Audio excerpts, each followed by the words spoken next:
Morning, gang. Father PJ here, and I have a message especially for the kids in our school who are at home. We have continued every day since this whole thing has happened to have Mass and to broadcast that Mass online, and I know that many of you have been watching with your folks at home, but we haven't had a proper sort of school Mass since you guys left, and I wanted to make sure that I was saying something very specific to you guys, and I thought today was a great day to do it, because one of my favorite stories in the whole of the Bible is the first reading for today's Mass. So in the first reading for today's Mass, there's an Ethiopian eunuch. A eunuch is a person who's unmarried for his job, kind of like me or Father George or Father Ronaldo. And so there's this eunuch from Ethiopia, which is in the north part of Africa, and he's visiting the Holy Land, the part of the world that Jesus and his friends are from. And he's a really important guy. He's a really rich guy. So today he would be being driven around in a limousine. But in those days, there weren't limousines, and so people carried rich people around in a kind of a litter on their back. And so he's being carried around, but he's a very religious guy, and so he's reading the Bible as he goes, and he's reading a passage from the book of the prophet Isaiah. And Philip, who's one of the people who knew Jesus when he was walking around and talking, and who was around after the resurrection and saw the risen Lord, Philip was one of the first deacons of the church, so just like Deacon Larry or Deacon Steve or Deacon Tony or Deacon Chuck or Deacon Pat, the guys with the crossways vestments here at church, he comes across this guy from another country who's trying to read the Bible and doesn't understand it. And he says to him, "Do you understand what you're reading?" And the guy says, "How can I understand if there's no one to teach me?" And so Philip climbs up into the carriage with him, and he begins to explain to him what he's reading. But he's only able to understand what he's reading in light of the Lord Jesus.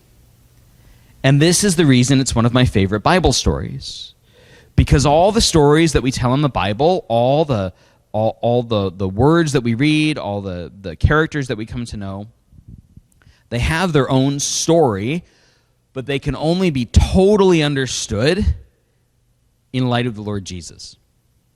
If you think about it, in terms of the books you read or the movies and TV shows you guys watch, there are some things you can't understand until you get to the very end of the series. And when you understand them, they kind of blow your mind.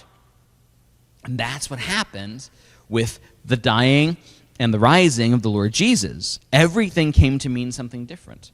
So the story of Abraham and Isaac, who was willing to sacrifice his son, came to mean something different when God sacrificed his son. And the story of Noah, who saved all the people and the animals in the ark, came to mean something different when we were saved by baptism in water, just like the people in the ark.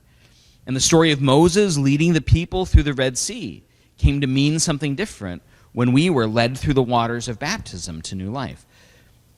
So the eunuch, his whole life has changed. And he goes back to Ethiopia, and the world's very different.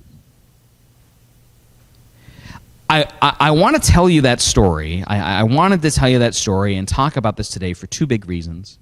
The first one is the reason that this man from Ethiopia is up in Israel is very important for us.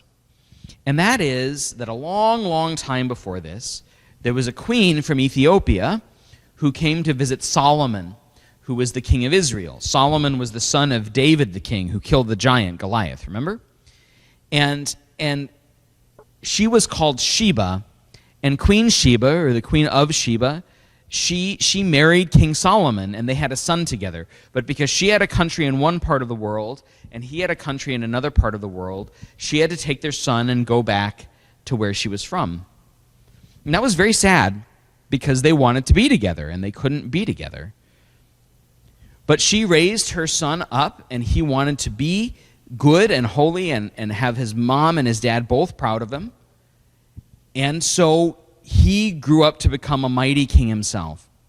And I think that's important, especially for a lot of us that come from families where maybe mom and dad are separated by a great distance or aren't together anymore, or where we don't know mom or don't know dad. Great things can happen for us too, just as they did for the son of King Solomon. And it was because of that son of King Solomon that many years later, his people would come to know about the Lord Jesus. The other reason I think this story is so important is because Philip and all the people that knew and loved the Lord Jesus are in a very confused place. The Lord Jesus has just died not very long before. And any of you that have ever known anyone or anything that has died, I know some of you have come to talk to me after you've had to have your pets put to sleep, or after an animal died, or sometimes after grandma or grandpa died. It's very sad. And you're kind of confused and don't know how to feel for a long time. And yet, even in the midst of that sad, even in the midst of that not knowing how to feel, Philip could see the Lord Jesus and his work in his own life. Now, guys, I know this whole thing at home has gone on a lot longer than you were probably expecting, than your parents were expecting, certainly than I was expecting, and you're probably beginning to get kind of tired of it. You miss your friends, you miss your school, you miss the playground, you miss the sports that you would usually be playing, you miss all the things. And you know what? I miss you too. Reggie and I go for walks 3 times a day around here, and there's nobody to come pet him. He's the saddest puppy in the whole world. But even in that, we can see the presence of the Lord Jesus. Even in that, we can open our Bibles and read something and have it explained in light of the Lord Jesus. Even in that, we can be sure that even in the saddest moments of our lives, God is present there, and he's working some good out of the sad that we right now can't see. The saint whose feast we keep today, St. Pius V, was pope during a very hard time in the history of the church, but he was able to see God at work in his life and in the work of the church, even in the midst of the badness. And because he was able to lead the people closer to God rather than farther from him. And you have the chance to do the same thing at home today. You have the chance at home with your folks or your grandparents, with your brothers and sisters, with the other kids in the neighborhood or whoever you still see. You have a chance to bring people closer to God rather than pull them further away.